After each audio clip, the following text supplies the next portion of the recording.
Notre bon Père Céleste, encore une fois, je veux vraiment te remercier de ce que tu m'as donné ce recours de la prière pour que je puisse m'adresser à toi. Toi qui es mon papa, toi maintenant qui prends le temps de pencher ton oreille vers moi, de prendre ces 12 instants et de pouvoir aussi écouter ce que nous voulons te partager. On aimerait te prier pour notre frère et pour notre sœur ce matin, afin que tu puisses être avec elle et que tu puisses permettre encore que le tout puisse vraiment bien aller au niveau de sa santé.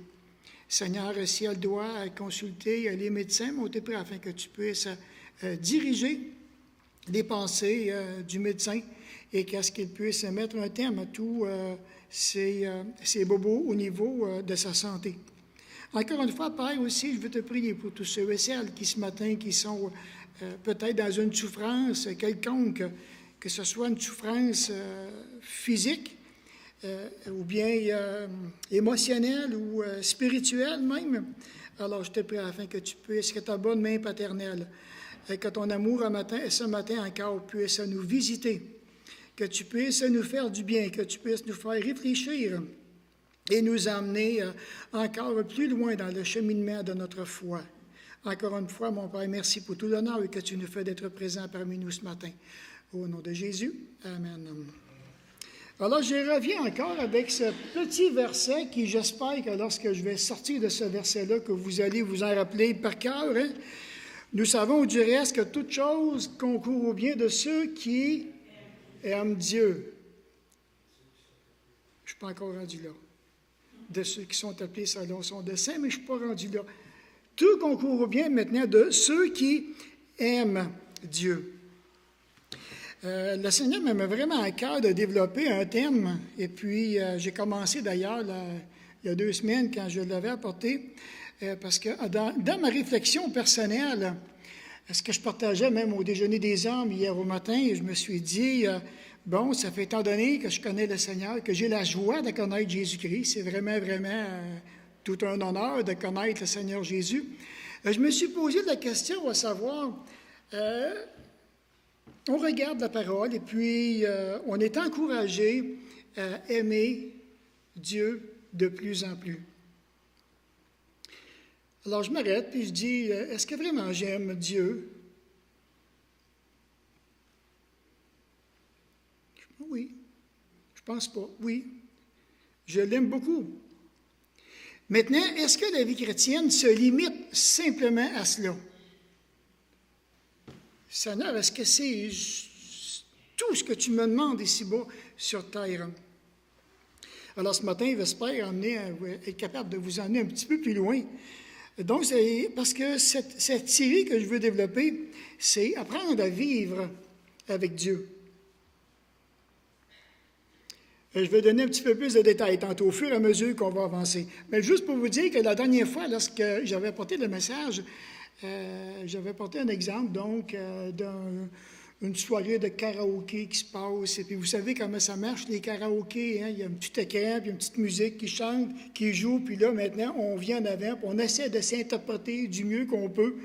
Et à un moment donné, il y avait une épouse qui en avait assez. Donc, elle s'avance subtilement, elle prend le micro, puis elle dit... J'aime mon mari. Il vient comme un silence. Hein? Elle commence de même, qu'est-ce qui se passe? Et après un petit moment de silence, elle dit, mais je vous avoue que vivre avec lui, c'est une folie démesurée. Ça l'a jeté comme une drôle de douche sur le monde. Et puis le gars, en revanche, lui, il s'en va là, puis c'était pas nécessairement chanteur, mais il dit, moi, toujours bien prendre le micro, moi aussi, il m'a dit qu'est-ce que j'ai à dire. Il pogne le micro, puis j'aime ma femme. Yeah! Mais il dit, je vous dis que je donnerai pas cher de sa peau. Puis là, tu arrives là, puis tu te dis, ben coudonc, c'est dommage, parce que dans le fond, l'amour est au rendez-vous. Le couple s'aime. C'est vraiment, vraiment spécial. Puis il va toujours avoir des mariages qui ça va avancer, puis il y aura toujours des couples qui disent qu'ils vont s'aimer. Puis on dit qu'aimer, dans le fond, c'est le plus beau mot de la Bible, aimer. Aimer, c'est la loi de la Bible. Aimer. Ensuite, maintenant, je vais vous adresser cette question. Est-ce que je suis capable ou incapable de dire ce matin, j'aime Dieu?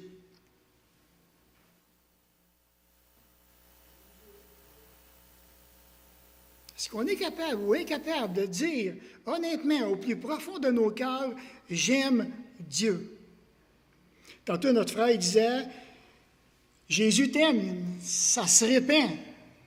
Mais gloire à Dieu, c'est vraiment un beau slogan, Jésus t'aime. Mais je veux aussi que moi, tu saches que j'aime mon Dieu. Ah ouais? Ben oui, mais ça va dans les deux sens. Les Saintes Écritures nous rapportent que les chrétiens primitifs étaient des gens qui étaient reconnus pour aimer le Seigneur. Et de voir qu'au fil des années, ils ont répandu ce témoignage « Nous aimons le Seigneur ». Et 2000 ans après, imaginez, alors je me suis dit, tout en pensant à ça, je me suis dit, j'imagine à combien de reprises que le diable a dû mettre tous ses efforts pour éteindre l'amour au cœur des chrétiens. Voyons, aimer Dieu, sont-tu assez, hein? Imaginez les efforts qu'il a faits. Puis il en a brisé des chrétiens à travers l'histoire. Il y en a même qui ont payé de leur vie. Mais aimer Dieu. Alors je me suis arrêté puis je me suis dit, aimer Dieu, dans le fond, pour ce qu'il est. Qui est-il? Qui est-il, ce Dieu auquel nous parlons de semaine en semaine, ce Dieu que nous voulons vous présenter? Qui est-il réellement? Bien, les Écritures nous le présentent, comme vous savez, un Dieu de miséricorde. Partout à travers les Écritures, il se présente comme étant un Dieu de miséricorde. C'est agréable de voir que je peux m'approcher de lui avec un cœur vraiment confiant. Ah, puis il dit, en plus de ma miséricorde, il dit, je suis un Père rempli de compassion. Et là, je regarde ça, puis je me dis, Seigneur, merci. Merci à mon égard. J'avais besoin de ta miséricorde. J'avais besoin de tes compassions. Quand je regarde ce Dieu dans les Écritures, je découvre un passionné. Je ne sais pas si vous avez remarqué, c'est un passionné d'amour, l'Éternel. Et la preuve est là, il manifeste son amour, car Dieu a tant aimé le monde. Il a aimé Israël. Il a aimé l'homme pécheur. Je suis un passionné. Tu ne peux pas m'empêcher d'amour, de t'aimer, parce que je t'aime. Ça fait partie de mes attributs. On ne voit pas de haine chez Dieu. On voit de l'amour. On voit de l'amour et encore de l'amour. Et la preuve est là. Un passionné, lorsqu'il présente quelqu'un qui a besoin d'être secouru. Est-ce que Dieu va se croiser les deux bras et on va le laisser aller? Gars, il s'arrangera avec ses problèmes. Non! Notre Père céleste, c'est un passionné.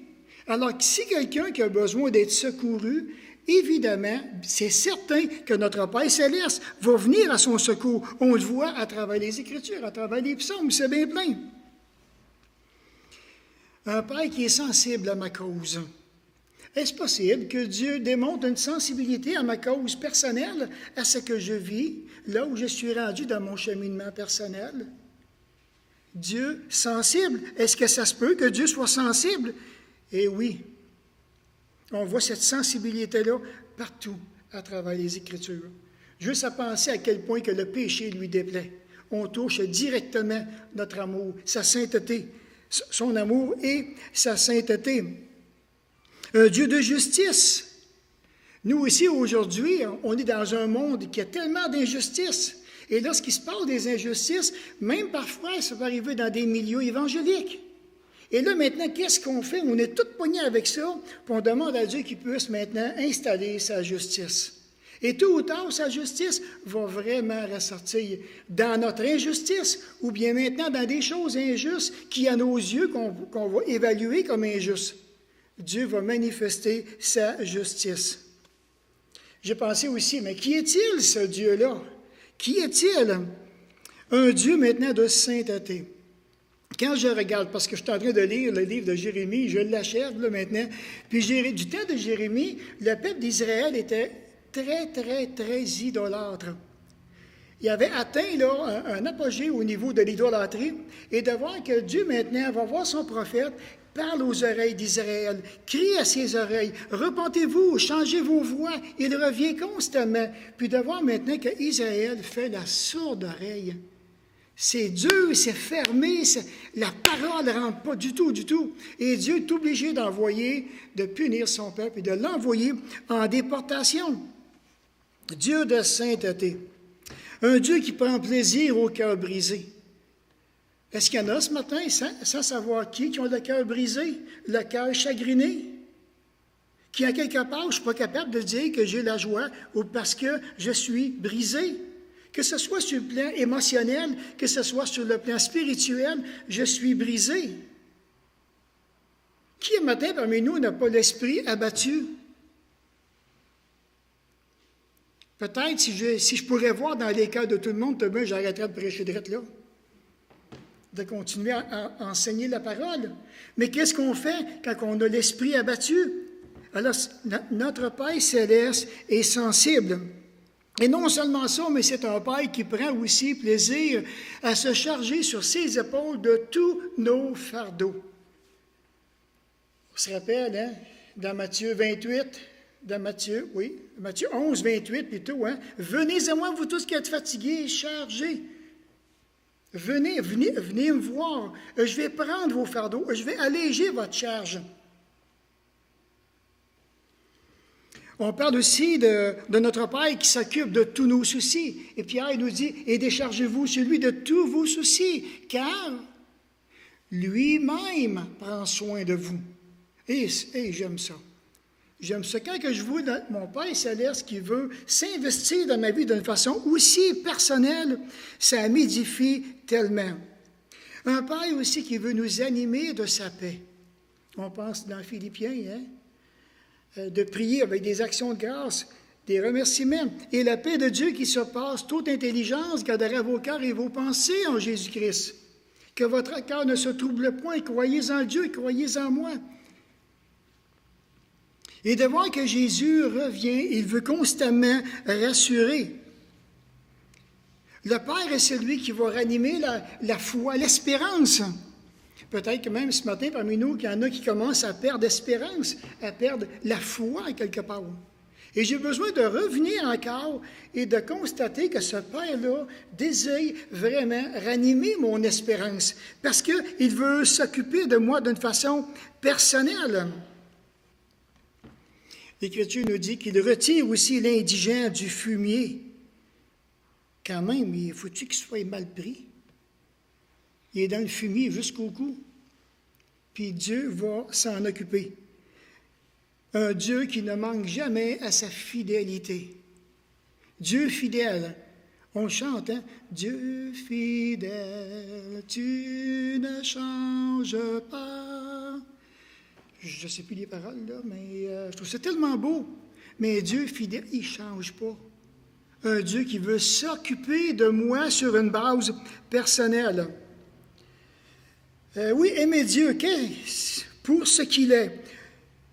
Notre Père qui va retirer le pauvre de la poussière. Alors imaginez le pauvre qui est dans la poussière, qui est en train de se nourrir de la poussière, comme un serpent se nourrit de la poussière. Notre Père va simplement le retirer de la poussière. Il va retirer le malheureux de ses angoisses. Et Jésus sait très bien qu'est-ce que nous vivons.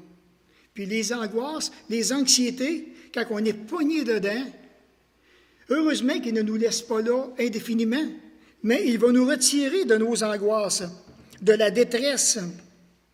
Alors, ce que j'aime de lui aussi, c'est qu'il va abaisser les regards de celui qui est hautain, qui est orgueilleux.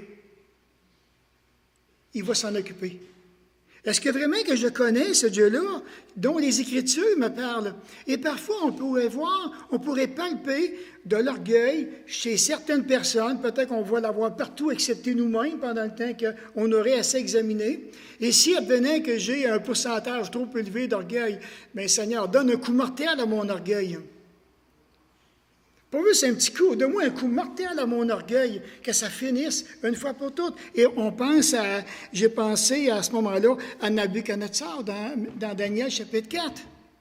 Ah, Daniel, maintenant qu'il va voir Nabuchodonosor, puis il dit, « Oh, roi, il dit, je t'en prie. » Il dit, « Mets un terme à tes péchés, puis il dit, use de miséricorde envers les pauvres, et ton bonheur va faire que s'allonger. » Puis tout de suite après, c'est marqué 12 mois après. 1 an après, Nabuchodonosor ne s'était pas repenti. N'est-ce pas moi ici, la Babylone, qui l'a construit, puis là, il s'en vient, puis il se pète les bretelles. Puis il avait encore la parole dans sa bouche que déjà, il y a un jugement qui a été prononcé contre lui. Et là, on le voit par après comment est-ce que, imaginez les cheveux qui poussent comme des plumes d'aigle, puis les ongles, en tout cas. C'était dégueulasse, vraiment dégueulasse, là, le portrait, l'image qui est là de Nabuchodonosor. Puis lui-même, il le reconnaît. Il dit, en plein centre de toutes ces épreuves, il dit, « Lorsque la raison me revint, j'ai levé les yeux vers le ciel et je rends grâce au Dieu du ciel qui abaisse vraiment ceux qui sont orgueilleux. » Et j'étais orgueilleux, c'est moi ça. Nabuchodonosor. Et notre Père s'en est chargé personnellement. Personne sur la terre est semblable à notre Dieu. Personne. J'ai regardé parmi les hommes, puis j'en ai pas trouvé un qui arrive même pas à cheville du pied de mon Dieu. Et ça m'encourage, parce que lorsque je regarde dans les Écritures, que je m'arrête à aimer Dieu pour ce qu'il est, Seigneur, il n'y a pas personne qui est semblable à toi. Il n'y a pas d'autre Dieu sur la terre que notre bon Père céleste, que Jésus-Christ. Il n'y en a pas d'autre du tout. La mer fuit même devant sa présence. Quand Israël est arrivé devant la mer Rouge, tiens, ça s'est séparé. On peut penser même les montagnes, les collines, les agneaux tremblent devant le Tout-Puissant. Les agneaux, c'est si petit, ça tremble devant le Tout-Puissant. Il a changé le rocher en étang, le roc en source d'eau. Israël, dans le désert, dit à Moïse de frapper le rocher, puis il va sortir de l'eau. Voyons donc, sortir de l'eau d'un rocher. Ça, c'est mon Dieu. Ça, c'est le Dieu des Écritures. Ça, c'est encourageant à faire affaire avec ce Dieu-là, je vous le dis. Ah, j'ai pas fini. Cette semaine, ça sortait, j'ai dit, il faut que je le partage. C'est celui-même qui va, si quelqu'un parmi nous promène des regards inquiets, le Seigneur va le rassurer. On connaît le beau passage dans Ésaïe 41, 10. Ah, promène pas des regards inquiets. Ben oui, ben m'inquiéter, c'est humain. Ben oui, mais pas t'inquiéter, c'est divin. Ne pas t'inquiéter. Est-ce que tu peux faire confiance quand que Dieu dit de ne pas t'inquiéter? Est-ce que je peux vraiment mettre toute ma foi dans ce Dieu qui dit de ne pas promener des regards inquiets? C'est mon Dieu qui me dit ça, moi. Il dit, ne crains rien. Juste l'expression ne crains rien, ça revient 365 fois dans la Bible, une fois par jour. Ne crains pas, promène pas des regards inquiets. Ça, c'est mon Père céleste qui me dit ça. Pourquoi? Parce qu'il s'occupe de moi. Pourquoi? Parce qu'il est omniprésent. Il me voit, il prend soin de moi. Et gloire à Dieu pour ça. Il se souvient de toutes mes offrandes. Il aimerait accomplir tous mes désirs. Fais de l'Éternel tes délices, puis il va donner ce que ton cœur désire. Avez-vous des désirs ce matin? Chacun de nous, est-ce que vraiment qu'on a des désirs sur le plan personnel? Que ce soit sur le plan professionnel? On a vraiment un beau chemin qui est tracé. Fais de l'Éternel tes délices, que Dieu puisse t'apprendre. Je vous l'ai dit, apprendre à vivre avec lui. Vous allez voir, il va accomplir vos désirs. Il désire, au fond, te donner tout ce que ton cœur désire. Je pensais à Pierre, encore d'autres raisons d'aimer le Seigneur, hein? Dans 1 Pierre 5,10, lorsqu'il dit que lui-même, l'Éternel, il va nous perfectionner sur le plan spirituel, parce que notre croissance spirituelle lui tient à cœur. Il va nous affermer, nous fortifier, nous rendre inébranlables. Est-ce que vraiment que je connais ce Dieu-là dont les Écritures me parlent? En plus, il a mis en nous son bon Saint-Esprit. C'est extraordinaire. On a tout ce qu'il faut. Puis en plus, même l'Écriture nous dit que ses yeux sont sur les justes. Qui sont les justes aujourd'hui? C'est ceux qui ont été déclarés justes en Jésus-Christ, qui l'ont reçu, qui ont donné sa vie à Jésus-Christ, qui se sont repentis. Alors, si les yeux de l'Éternel sont sur les justes, ils sont constamment sur moi. Ils sont constamment sur toi, les yeux de l'Éternel, parce qu'à ses yeux, tu es juste à cause de Jésus-Christ. C'est extraordinaire. Il nous a laissé sa parole. Alors moi, quand je regarde ça, quand je lis la parole, là, j'entre dans l'ADN spirituel de Dieu. Il faut que j'aille prendre une prise de sang là, pour rencontrer mon oncologue là, dans 2 semaines. Puis je disais au Seigneur, j'aimerais tellement ça qu'il prendrait une prise de sang du côté spirituel, puis qu'il pourrait vérifier mon ADN. Il verrait que je suis connecté avec mon Dieu. Il pourrait voir ça. Ben, ce gars-là, il y a vraiment de l'ADN spirituel. Qu'est-ce qui se passe avec? Non, mais on a besoin de cet ADN-là sur le plan spirituel. On en a de besoin. À ses oreilles, laissez-moi vous parler de ses oreilles. Les oreilles de l'Éternel sont attentives à chacune de nos prières. Alors lorsque maintenant vient le temps d'aller dans la prière, est-ce que je vais arriver puis dire « Amen ». Non, regardez, parce que c'est superficiel. Je peux-tu m'arrêter? Je peux-tu être sincère avec mon Dieu? Je peux-tu être véritable? Je peux-tu prendre le temps d'exposer vraiment ma requête devant Dieu? Seigneur, je te fais confiance parce que je sais en qui je prie. Je sais en qui j'ai confiance. Ça, c'est ce Dieu-là que je connais dans les Saintes Écritures. Personnellement, ses oreilles sont sensibles à chacune de mes prières. Et l'Écriture nous rappelle que la face du Seigneur est contre ceux qui font le mal. Contre ceux qui font le mal. Alors ça m'imbrique. Parce que si à un moment donné dans ma vie, que je sais que je viendrais aller dans des chires qu'on appelle, là, puis que je tomberais dans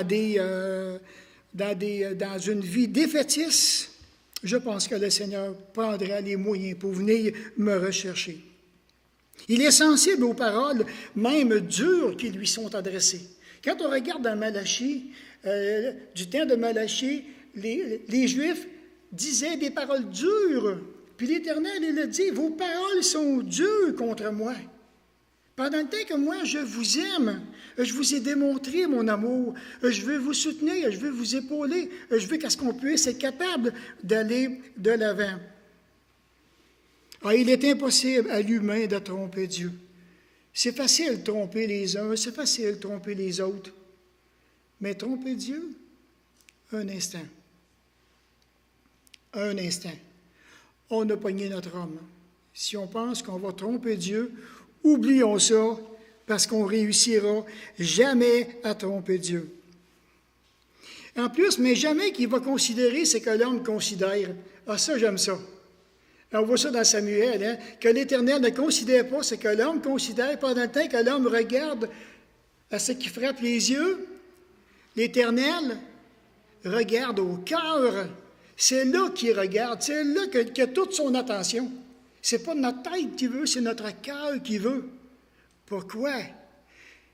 Je pense que Dieu n'a pas de difficulté à vivre avec nous.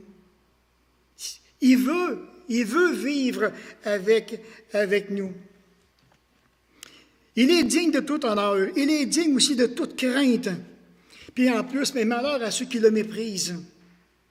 Aujourd'hui, même encore dans notre beau Saguenay, il y a tellement de gens qui aujourd'hui qui méprisent qui lève le nez sur Dieu. Puis même le chrétien qui est dans le péché, là, qui est vraiment ancré profond dans son péché, là, puis qu'on va lui parler maintenant de son péché, ou bien maintenant qu'on veut le reprendre par la parole, qu'on lui expose un verset de la parole, et puis qu'il ne l'accepte pas, il est en train de porter un mépris à l'égard de la parole, un mépris à l'égard du Dieu 3 fois saint. C'est ça qu'on est en train de faire. Quand quelqu'un me reprend par la parole, il est vraiment, vraiment digne d'honneur. Donc attention de ne pas le mépriser. Alors, il se tient de tout près de tous ceux qui l'invoquent d'un cœur qui est vraiment sincère, d'un cœur qui va se déchirer devant le Seigneur, reconnaître vraiment comment est-ce qu'on a besoin de lui, comment est-ce que je dois dépendre de mon Père céleste, dépendre de sa parole, me confier en lui, me laisser diriger aussi par son bon Saint-Esprit. Il est sensible aussi aux cris de la douleur et de la souffrance. Puis on va dire, mais crier, il me semble, ça ne me convient pas de crier. J'ai dû crier après Dieu, moi aussi, à un moment donné.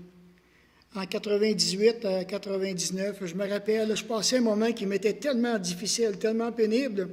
J'étais au plus profond d'une vague et puis j'étais en dépression majeure, puis je ne comprends pas du tout qu'est-ce qui m'arrive. Et puis à un moment donné, je réalise comment est-ce que tout ce que la vieille nature m'apporte, il n'y a rien de bon, il n'y a vraiment, vraiment rien de bon, je vais être prisonnier. Puis à un moment donné, j'avais été prendre une marche, et puis en allant prendre ma marche, là, je me suis arrêté à quelque part. Puis là, j'ai dit, sais-tu, Seigneur, veux dire ce que je ferai ici, là?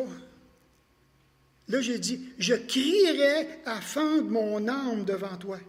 Je crierai au secours, puis je crierai tellement fort, plus fort que j'ai l'habitude de parler. Mais je sais que ce même instant, il s'était passé quelque chose sur le plan spirituel. Je crois vraiment que le Saint-Esprit a crié à ma place. Je le pense vraiment. Et ça l'a vraiment touché le cœur de mon Père céleste, parce que par après, il a continué à prendre soin vraiment de moi, à me sortir de tout ce que je vivais. Il veille et garde soigneusement tous ceux qui l'aiment. Alors on dit que j'aime le Seigneur, j'aime l'Éternel, mais nous pouvons être assurés. Il veille, il garde soigneusement tous ceux qui l'aiment. C'est nous, ça. Il va nous garder. Si on s'arrête, si on réaliserait à quel point que nous sommes si précieux aux yeux de notre Dieu. On est tellement, tellement précieux. C'est lui qui a créé les cieux, la terre, la mer, tout ce qui s'y trouve. Il rouvre les yeux des aveugles, que ce soit sur le plan physique comme sur le plan spirituel. J'étais aveugle avant ça sur le plan spirituel. Il a ouvert mes yeux, il a ouvert les yeux de mon cœur, de mon intelligence, pour que je puisse enfin comprendre ce qui est écrit dans ce livre, qui est aussi merveilleux que la parole. Il va rendre libre le boiteux. Il redresse ceux qui sont courbés. Il va soutenir l'orphelin. Combien qu'il y en a dans nos églises, à travers le monde entier, qui sont déjà orphelins de père et de mère? Il va les soutenir. Il va soutenir les veuves. Combien qu'il y en a des veuves aujourd'hui dans le milieu évangélique, à travers le monde entier? Il y en a. Puis Dieu dit, je vais m'occuper des veuves. Je les aime, les veuves. Je vais prendre soin des veuves. Il règne éternellement. Alors, quand je regarde ça, je vous ai juste partagé quelques-unes des raisons pour lesquelles je devrais aimer Dieu, pour lesquelles je devrais l'apprécier encore de plus en plus. Et ça m'a fait penser, par rapport que je reviens avec mon petit couple du début, et je me suis dit, peut-être que lorsqu'on fait un mariage, on devrait peut-être bien inclure une autre petite chose dans les vœux. Ah ben oui, je promets de t'aimer dans la bonté, comme dans la méchanceté, qu'importe, dans la pauvreté, comme dans la richesse, dans l'abondance, comme dans aidez-moi, là, la disette, là. Puis, non, ben après ça, je me suis dit, il y a une chose qu'on ne dit pas, parce que là, je suis en face d'un bien-aimé, je suis en face de ma future épouse, qu'importe. Peut-être que je devrais la regarder puis lui dire, dans quelques jours, Dans quelques jours, ma chérie, je vais te faire du mal. Puis dans quelques jours, tu vas me faire du mal. Ça devrait être, je pense que ça devrait être dans les vœux de mariage. Et pourquoi que je vous dis ça? Parce que dans le fond, on ne veut pas faire du mal à celle que j'aime. Puis celle qui m'aime, elle ne veut pas me faire du mal. On ne veut pas se faire du mal du tout, ni un ni l'autre. Bon, ben là, on est chrétien, puis là, on se dit, bon, OK, heureusement, l'amour est patient. Ah, l'amour est patient, OK, on va user de patience et puis on va démontrer un amour vraiment qui est patient. Ah, l'amour est plein de bonté, ben oui, c'est vrai. OK, ça fait que là, on va s'ajuster tant bien que mal, hein? L'amour n'est point envieux, ne s'avante point. L'amour ne s'enfle point d'orgueil. L'amour ne fait rien de malhonnête. Non, c'est vrai. L'amour ne cherche point son intérêt. Mais il veut de la misère avec. Puis elle a de la misère avec moi, puis moi, je veux de la misère avec elle. Puis on ne faut pas chercher nos intérêts. Puis l'amour ne s'irrite point. C'est tellement facile. Oh, mais elle passe son temps à mériter. Bien, lui aussi, il mérite. Puis regarde, ça finit plus du tout. On ne soupçonne point le mal. L'amour ne se réjouit point de l'injustice, mais se réjouit de la vérité.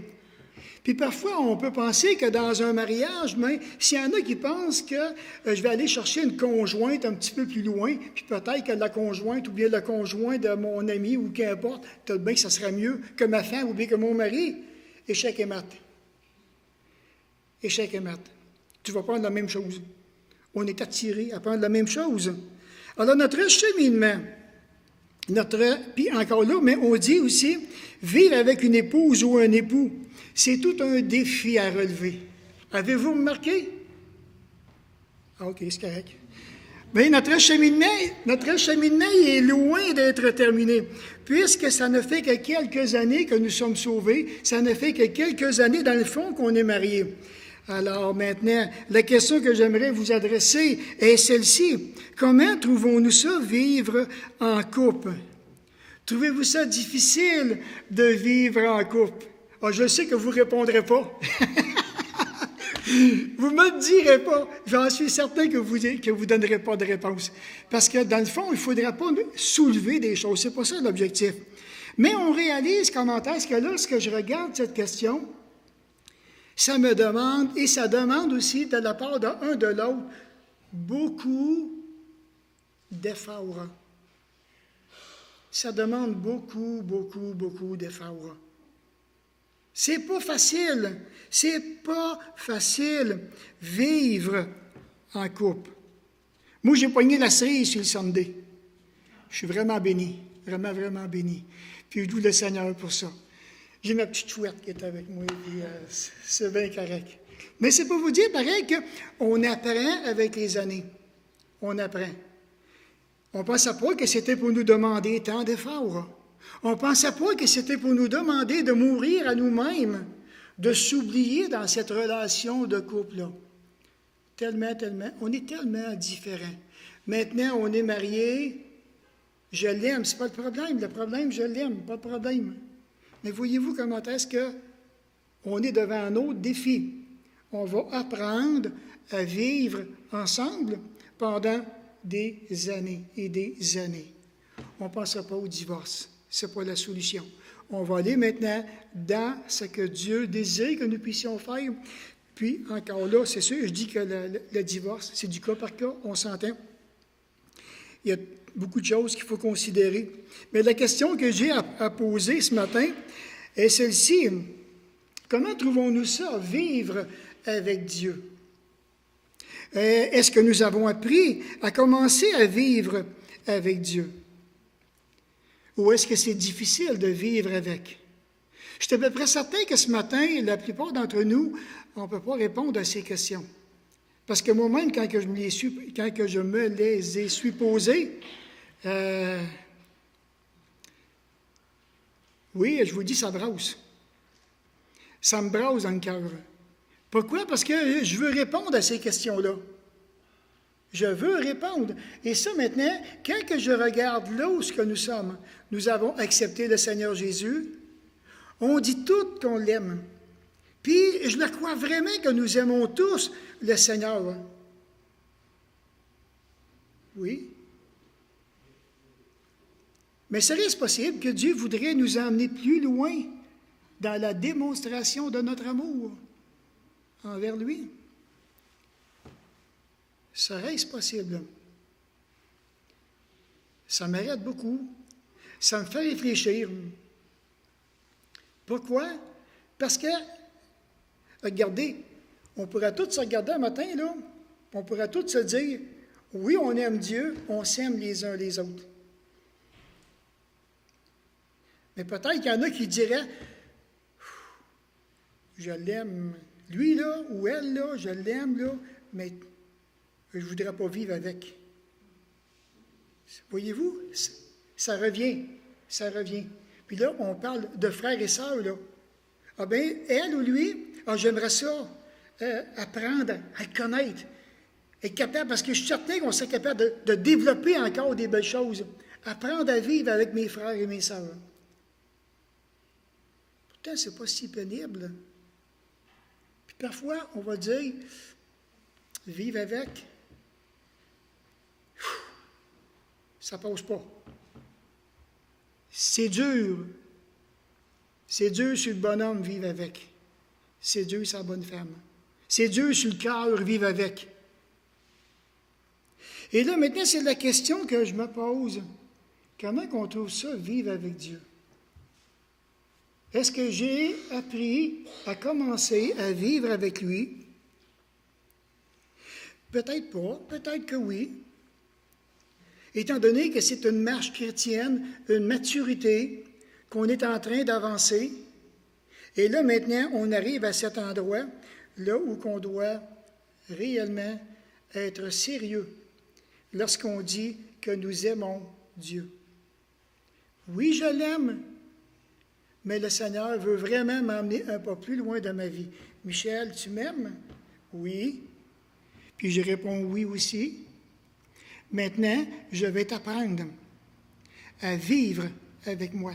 Attends un peu, là. Wow! Cette semaine, quand j'ai pensé à tout ça, wow!